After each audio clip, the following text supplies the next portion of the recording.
Gracias.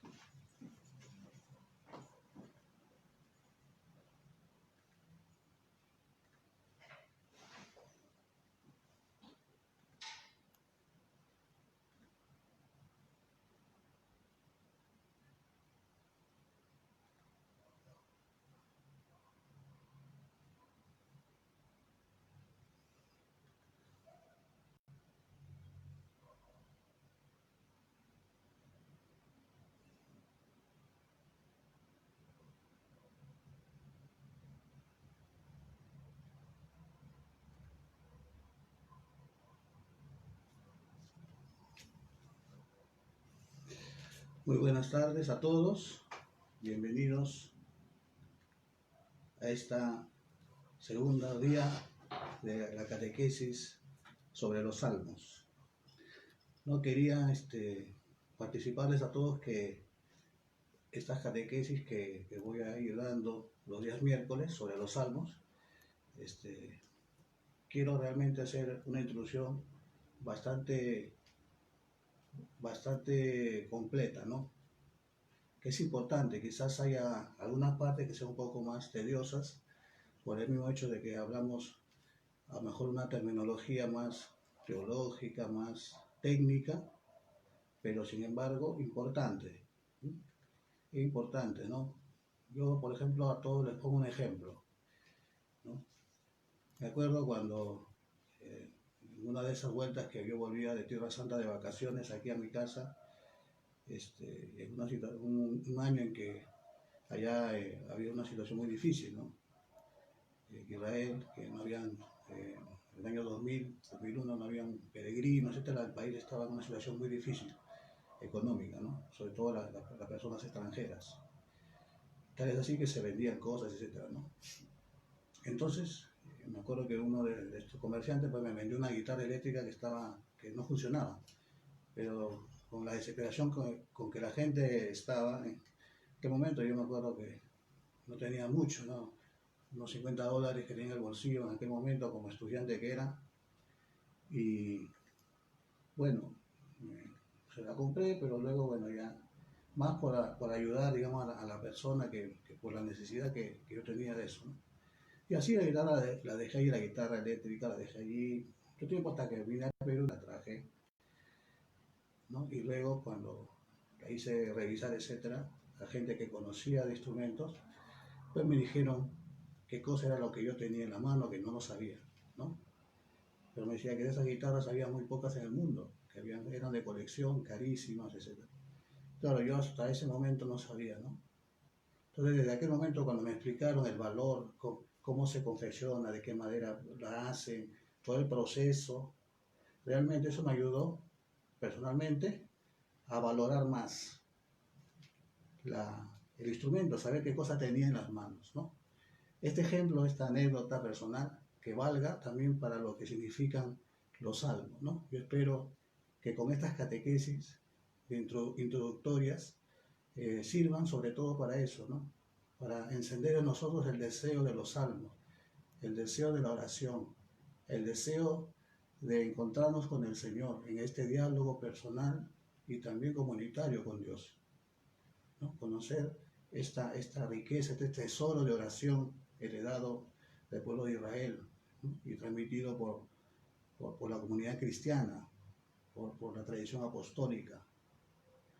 Por eso es muy importante, ¿no? Yo pienso que no es un tiempo perdido, ¿no? Ojalá que conforme sigamos estas conversaciones, estas catequesis, realmente me sentiría satisfecho si logro que todos nosotros hagamos de los salmos, hagamos del Salterio nuestro libro de oración diaria como creyentes, como cristianos.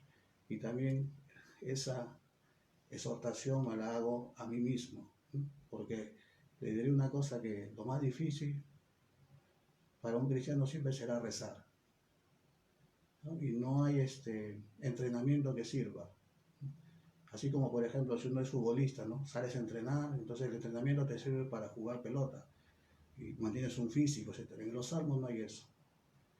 En la oración no hay eso. Uno puede rezar 20 años y al día siguiente dejar de hacerlo. ¿no? Esa peculiaridad de la oración es muy importante porque siempre habrá ahí una lucha, ¿no?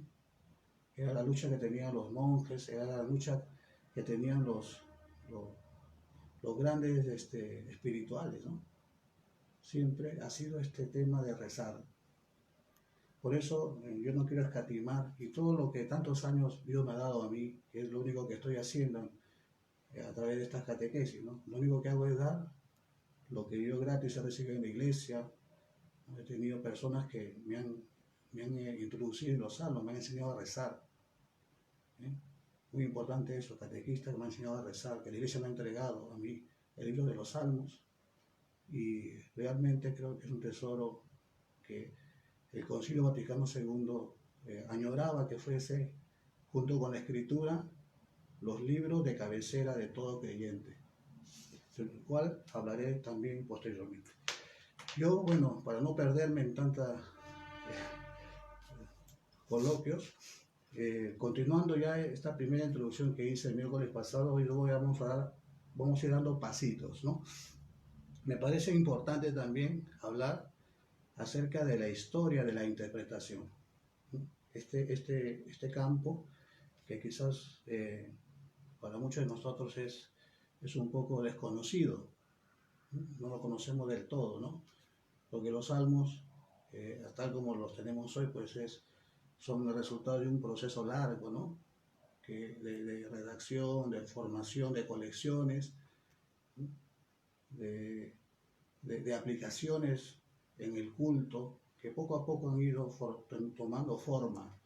Y así luego la tradición cristiana lo ha heredado y también ha tenido su propio aporte. Y en los siglos sucesivos hasta nuestros días no ha cesado, digamos, esta aproximación, ¿no? Reverente, pero al mismo tiempo, eh, por decirlo de alguna forma, eh, intelectual de los salmos. Ambas cosas, ¿no? El conocer y el rezar, ¿no? Penetrar en este misterio que nunca acabaremos de penetrar, este misterio, este mar inmenso de este lenguaje propio de los salmos, pero sí podemos ir haciendo algunas cositas, ¿no? Que nos vayan enriqueciendo y, como les decía, con este ejemplo que hice al comienzo de la guitarra, que nos conceda el Señor, por su gracia, descubrir esta belleza, esta riqueza que Dios nos ha dado. Entonces, otro aspecto importante, que creo que me parece importante, es hablar acerca de la formación, cómo los salmos han llegado hasta nosotros, ¿no? Que lo llamaremos la historia de la interpretación. Por eso hablaré hoy lo que el tiempo me dé, porque tampoco no quiero que estas catequesis sean largas, ¿no? Es un tiempo prudente, luego también tendremos que subir a celebrar la Eucaristía, etcétera, ¿no?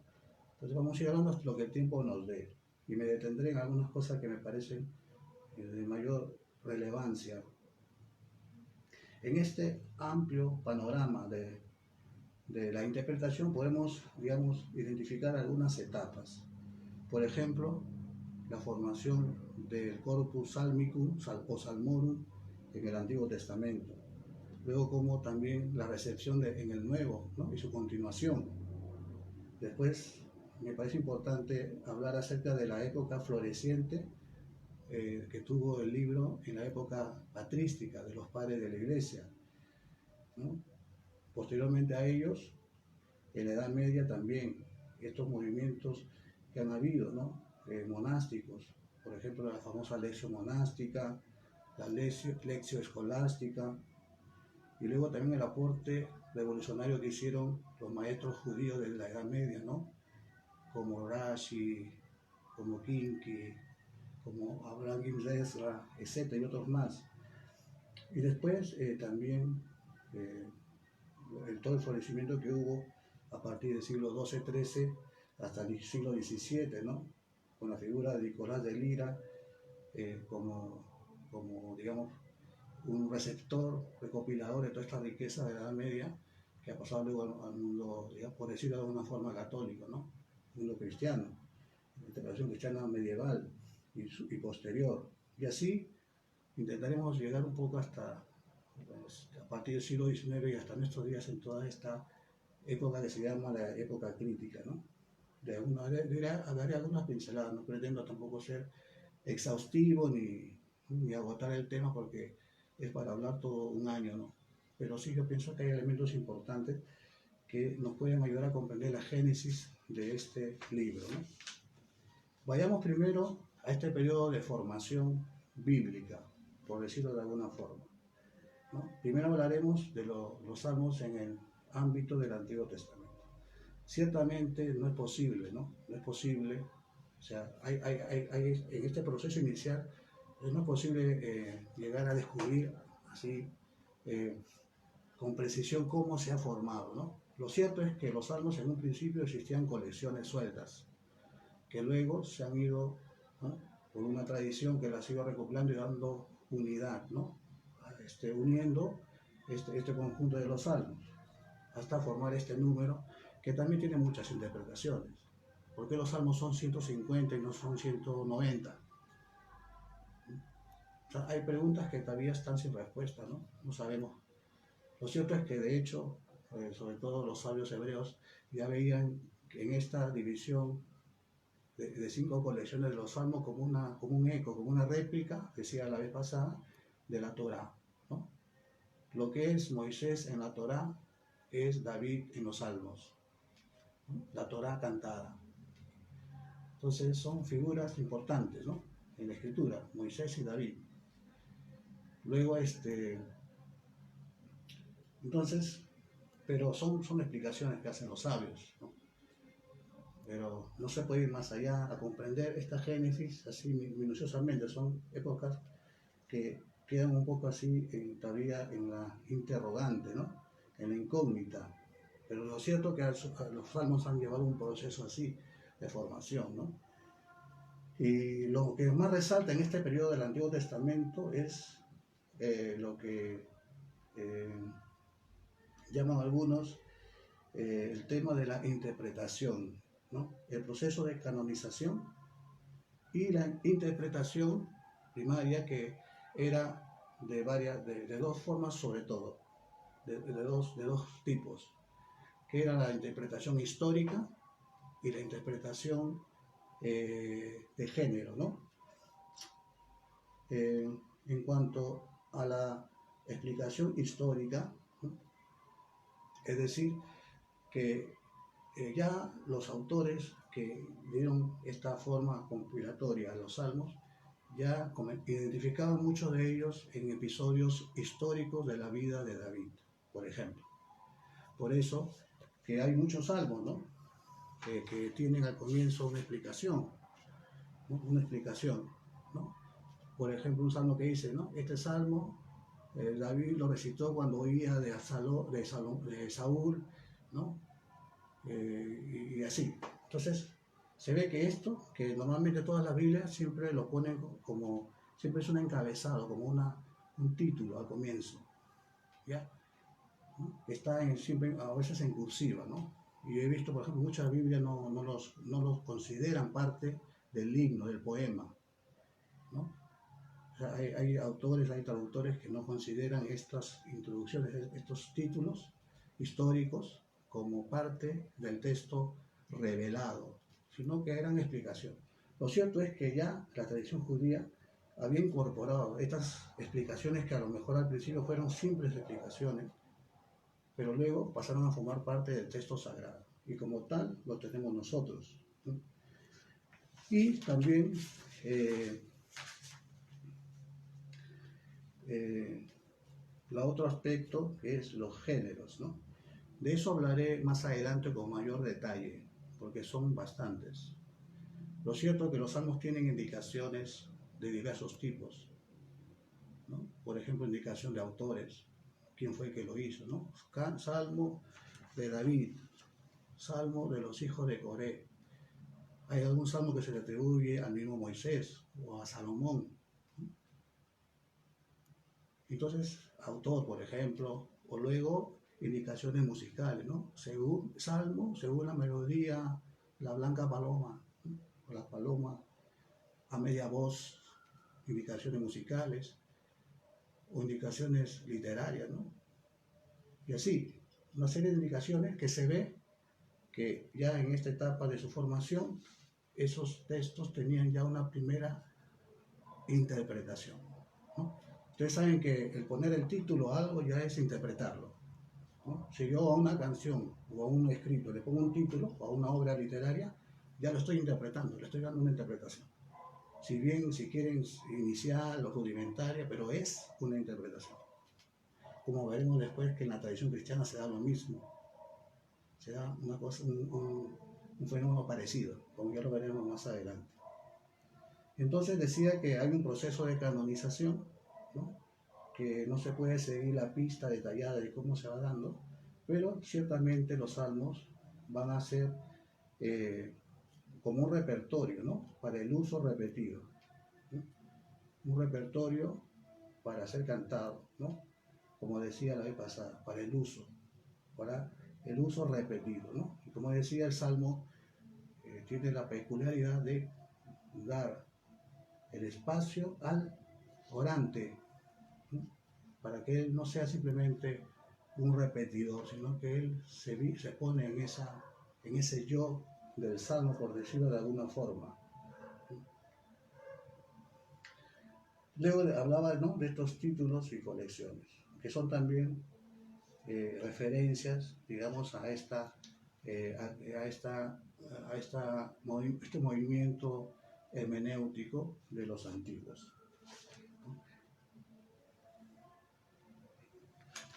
En cuanto, por ejemplo, a los géneros poéticos que aparecen en estos encabezados, tenemos de varios tipos, como decía, ¿no? Pero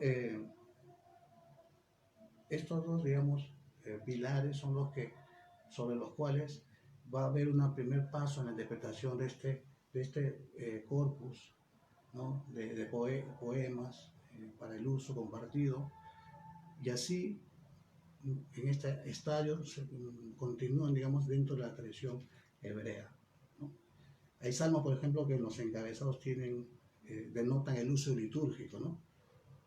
Por ejemplo, cito algunos que hablan de los cantos para las subidas, ¿no?, que eran los cantos de peregrinación, ¿no?, que se cantaban cuando las personas, o los fieles, o los creyentes, ¿no?, tenían que venir a Jerusalén a las fiestas, a las peregrinaciones festivas. O sea, los salmos se van ubicando litúrgicamente, poéticamente, con una melodía concreta, en un momento histórico. Esos elementos, aunque usted no lo crea, y estoy seguro, y estoy muy seguro, que la mayoría de nosotros lo hemos pasado por encima. Esos títulos que aparecen en letra cursiva normalmente en las Biblias, normalmente es que eso es lo que yo hacía. Yo, por ejemplo, como estudioso y estudiante, siempre he leído y me he pasado a lo que me parece a mí donde está la carne, ¿no? Alaba y Yahvé, alma mía. Ahí está lo que yo quiero escuchar, decir, etc. Pero en esta circunstancia que David, que estaba fingiéndose loco, escapó de la mano de Abimelech, bueno, bueno, no hemos pasado por encima, pero ¿saben qué? ¿No me van a creer? O espero que me crean. Cuando yo he comenzado a estudiar la interpretación midrásica de los salmos, que lo haremos cuando comentemos los salmos, me encontré con una riqueza inmensa en estas frases, en estos títulos, una riqueza inmensa de la tradición hebrea que me dejó boquiabierto. En estos títulos que, como le decía, muchos traductores consideran como un sombrero que lleva uno encima, hay una profundidad, pero claro, el tema es que necesitamos conocer estas llaves, necesitamos conocer estas claves para poder entrar en esa riqueza, ¿no? Y espero que esta introducción nos dé esas llaves, o al menos nos pongan en evidencia que existen, para que nosotros podamos continuar, ¿no? Y espero que también cada uno ya de forma particular pueda continuar, ¿no?, lo poco y pobremente que yo les pueda dar aquí, porque esto es inmenso. Entonces, en esa situación, es decir, de un cuerpo de salmo formado y con unas interpretaciones que ya están incorporadas en el mismo texto, así es como lo recibe la tradición cristiana. Pero el Nuevo Testamento introduce un factor nuevo y radical en la interpretación de los salmos. Evidente, ¿no? Todos ellos están referidos a la persona de Jesús. ¿No? De Jesús, el Mesías, venido al mundo de parte del Padre. Podrán creer ustedes que el Nuevo Testamento dice que registra alrededor de 400, ¿no?, referencias a los salmos, de distintas formas, no solamente citaciones formales, sino también frases ocasionales y alusiones que hay de los salmos, ¿no? Hay salmos que tienen mucho más presencia, como por ejemplo Salmo 2, el Salmo 22, que son más densos, ¿no? El Salmo 118, que se cita en varios libros, varios autores, San Pedro, los Hechos, San Pablo, y le dan una interpretación de distintas perspectivas teológicas. Pero lo cierto es que la comunidad cristiana se siente heredera de este libro de oración, y decía en primer lugar porque Cristo lo rezó, y de eso no nos cabe la menor duda. Yo cito algunos textos también para, evidenciar lo que estoy hablando, ¿no? Pero es muy importante, por ejemplo, lo que dice San Lucas al final de su Evangelio, en el capítulo 24, ¿no?, cuando Jesús aparece a lo de Emaús en el camino, ¿no? Dice que empezando por Moisés, ¿no?, y continuando por los profetas y los salmos, ¿no?, y los escritos, dice, los demás escritos les fue hablando de lo que estaba escrito sobre él en la escritura. En concreto, el versículo 44 dice así, ¿no? Cuando Jesús le dice, habló sus inteligencias para que comprendieran lo que estaba escrito, ¿no? Estas palabras mías, cuando os dije, estando todavía con ustedes, que todo lo que está escrito acerca de mí, dice Jesús, en la ley de Moisés, en los profetas y los salmos, tenía que cumplirse. Saben que detrás de esta expresión hay todo un fondo, ¿no? O sea, que los judíos, por ejemplo, dividen la escritura en tres partes, ¿no? La Torá, los Nevií, los profetas, y los Ketubim, los escritos, ¿no? Es la división tripartita de la Biblia judía. Moisés, los profetas y los salmos, los escritos, ¿no?, como representación de todo esto, ¿no? O sea, Cristo es el cumplimiento de toda la escritura. Lo interesante es que Cristo dice que los salmos se cumplen en él. Y así podemos encontrar en el Evangelio, en los textos del Evangelio, varias alusiones, ¿no? Como Jesús cita los salmos, Salmo 8,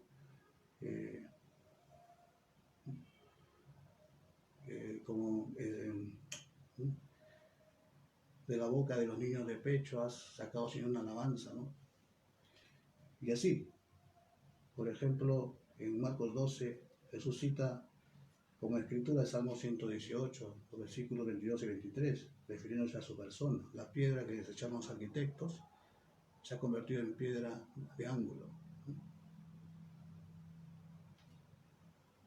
En Juan 10:34, por ejemplo, Jesús, usando el Salmo 82:6, también saca un argumento a su favor. De igual forma, en Juan 13:18, en la cena, ¿no?, Jesús cita el Salmo 41:10. Y así podemos alargar una serie de listas, ¿no?, de citaciones específicas de los salmos, que son más de 40 salmos que se citan explícitamente en el Nuevo Testamento. E incluso algunos repetidas veces, como el Salmo 2, el Salmo 8, el Salmo 16, que justo lo estaba leyendo hoy porque lo comentaré más adelante, y el Salmo 95, la carta a los Hebreos, varias veces, ¿no? Y así. O sea, con esto que quiero decir, que no nos cabe duda que en Jesús tenía los salmos, rezaba los salmos, ¿no? Y así la Santísima Virgen rezaba los salmos, y así los apóstoles, la comunidad cristiana, rezaba los salmos, heredados de Cristo. Y es la única razón, permítame decir, ¿no? O sea, yo les pregunto, me preguntaría si fuera uno de ustedes, ¿por qué yo tengo que rezar los salmos? Si bastaría con leer el Evangelio, ¿no? Y ahí está la sublimidad de la revelación de Jesús, de sus milagros, de la voluntad del Padre, etc. ¿Por qué tengo que rezar? ¿Qué dijo el Señor?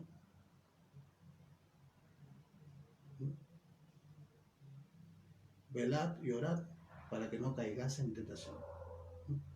¿Por qué? Hay una razón teológica si quieren. ¿Cuál es?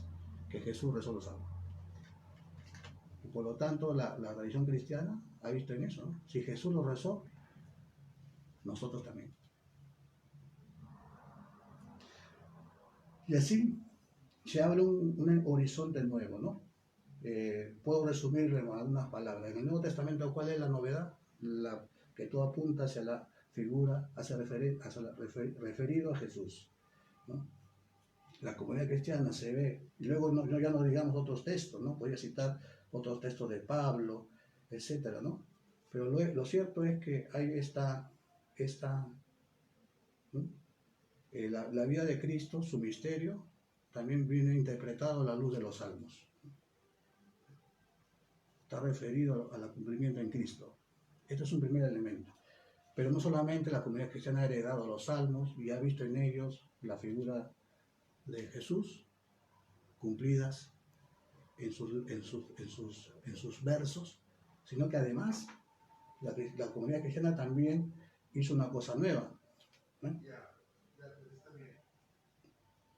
Una cosa nueva, ¿no? O sea, elaboraron nuevos himnos, ¿no?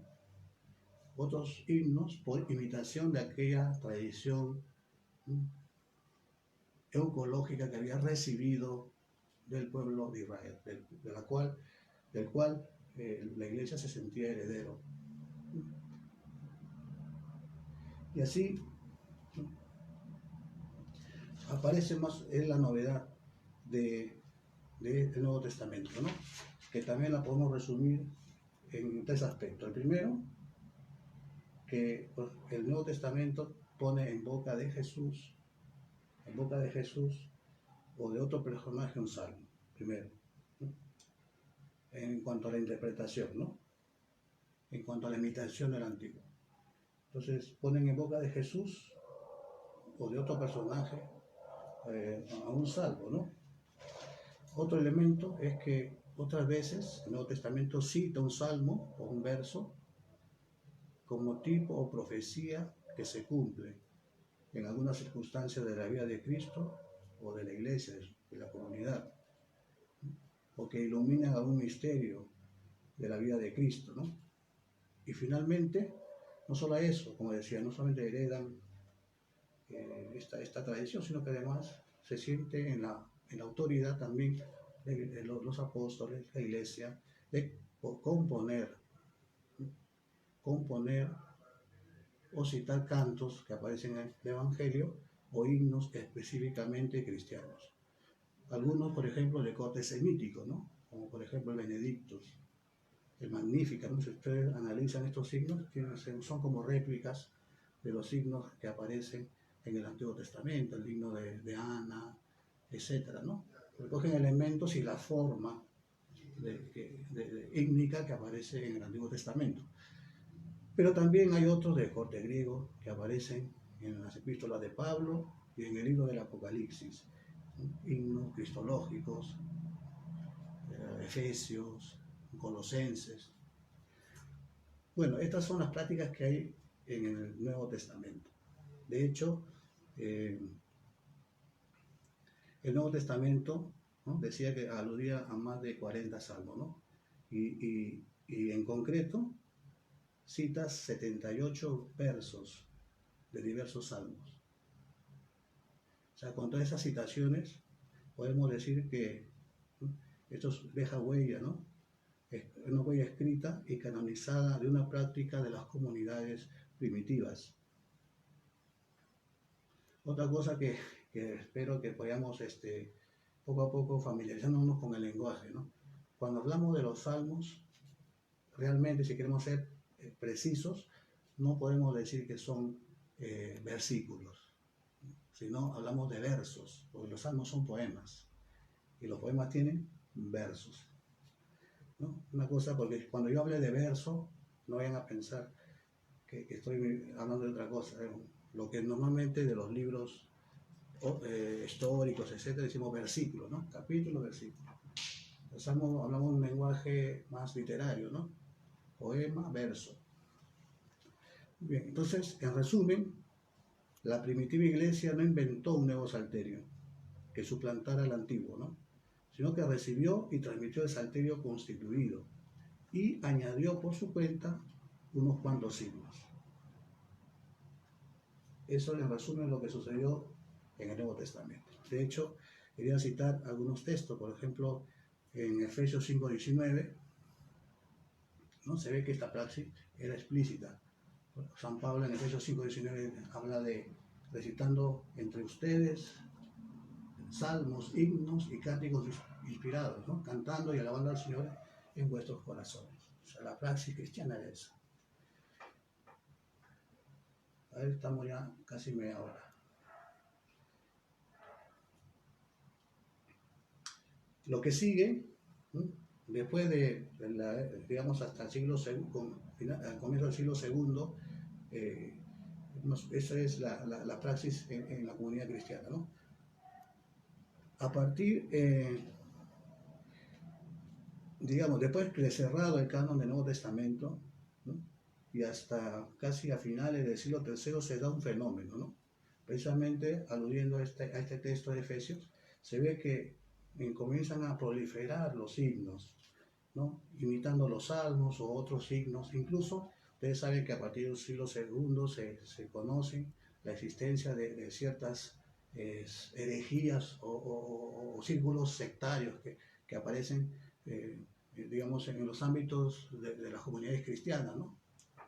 Herejías, sectas, como los gnósticos, por ejemplo, ¿no? Que tenían una propia visión teológica. Y en estos círculos, digamos, pseudo cristianos, pues también se daban con mayor proliferación la creación de himnos cristianos, y sobre todo que avalasen también su propia teología, como es cierto.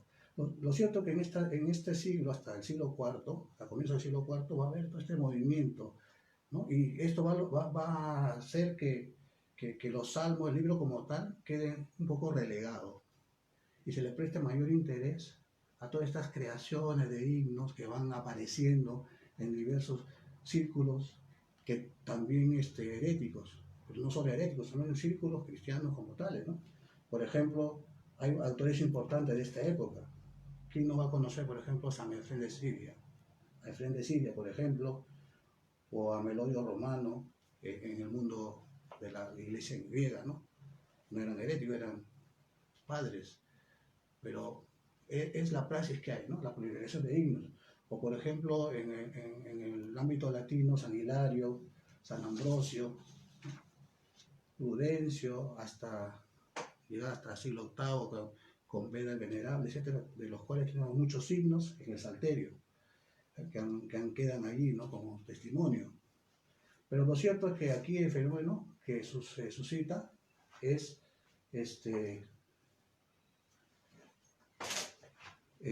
que va a aparecer esta situación, ¿no? O sea, el entusiasmo por estas nuevas piezas hímnicas que van apareciendo, que se van inspirando en la escritura y que también se dan en los círculos heréticos de la época, y que el tema de los salmos como queda un poco relegado, queda un poco escondido.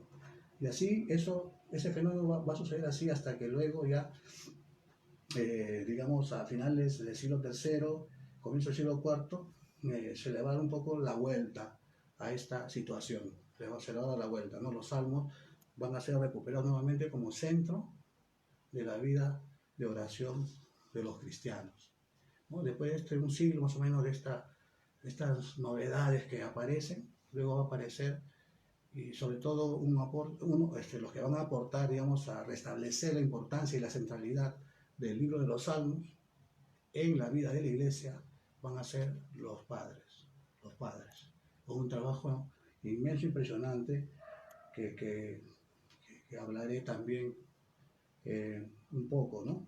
Más adelante. Entonces, ya estamos en el siglo, finales del tercero, comienzo del cuarto. Luego se restablece esta importancia nuevamente de los salmos en la vida de la iglesia.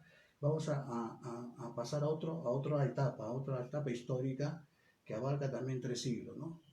Más o menos se va dando a partir del final del siglo III, comienzo del cuarto, hasta el siglo VI. Aquí hay un cambio, aquí hay una novedad, ¿ya? Aquí la novedad que se va a dar es una intensa actividad intelectual en torno a los salmos. O sea, intelectual en cuanto que no es una actividad litúrgica ni espiritual, que ya se daba, ¿no?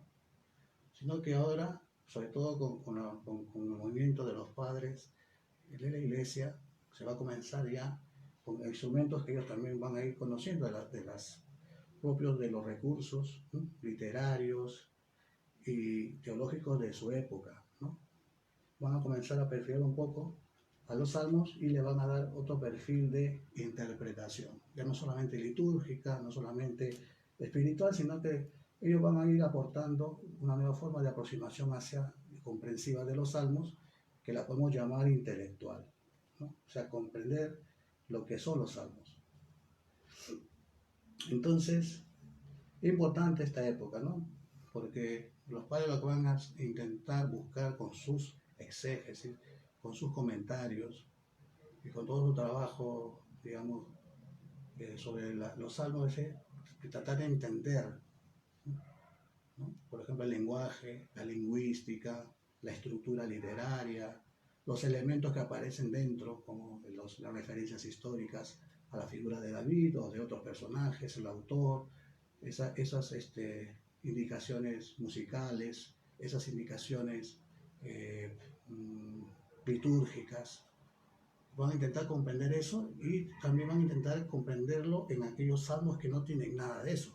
Porque yo, como le decía al principio, ¿no?, en el Antiguo Testamento aparecen aquí en los salmos pues estos rudimentos de interpretación, ¿no? Por ejemplo, aquí es al azar abierto el Salmo 102, que dice: oración del afligido que en su angustia derrama su llanto a Yahvé. Por ejemplo, eso de ahí es una interpretación del salmo. Entonces los padres, hay muchos salmos que no tienen nada, o simplemente dice, no sé, de David, o no dicen simplemente nada, no hay ninguna interpretación. Entonces los padres van a querer, usando eso de la tradición del Antiguo Testamento y del Nuevo, van a querer recuperar un poco de forma intelectual para entender los salmos, ¿no?, utilizando una serie de formas de interpretación que se conocían ahí por la filosofía, ¿no? Los padres conocían mucho este ambiente griego, intelectual.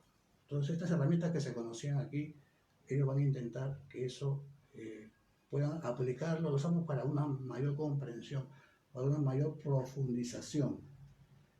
Tal es así que podemos apreciar en esta época, dice un autor, una razonable unidad de criterios, ¿no?, gran variedad de métodos y resultados, y un arco amplio de cuestiones tratadas. O sea, los padres no se contentan con rezar simplemente, sino quieren comprender. Más todavía, como ustedes saben, que los salmos, como la Biblia, no solamente tenemos el conjunto de salmos escritos en hebreo, de la tradición hebrea en hebreo, sino que también existe otro libro, ¿no?, con una antigüedad también importante, ¿no?, que es la tradición alejandrina, la tradición griega. O sea, los salmos están en griego y están en hebreo. Y hay diferencias. Todo eso comportaba realmente tomarle una debida atención a eso, porque esas diferencias dicen algo. ¿Por qué? Hay detrás también toda unas razones interpretativas, ¿no?, de estas piezas, estos poemas. Y entonces ellos van a aplicar eso, ¿no?, a los salmos.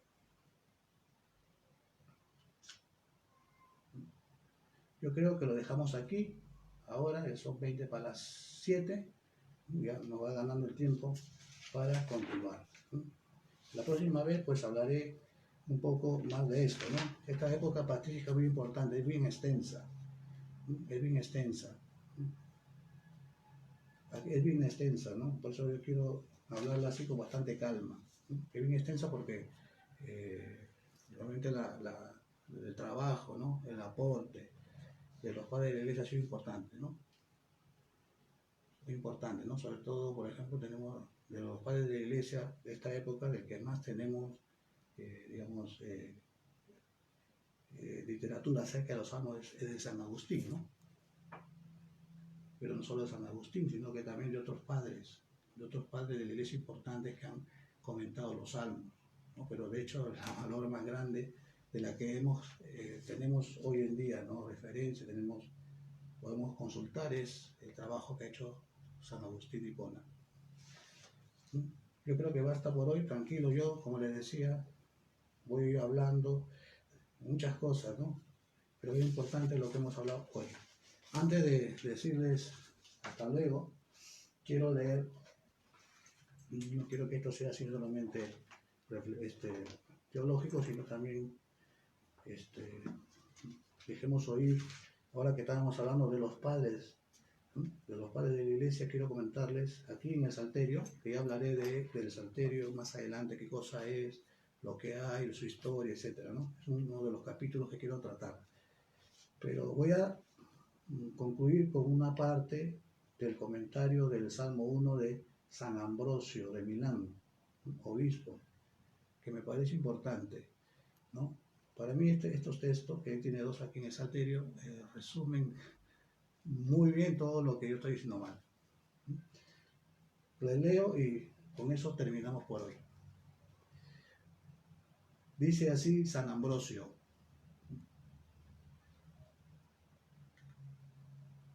aunque es verdad que toda la Sagrada Escritura está impregnada de la gracia divina, el libro de los Salmos posee con todo una especial dulzura.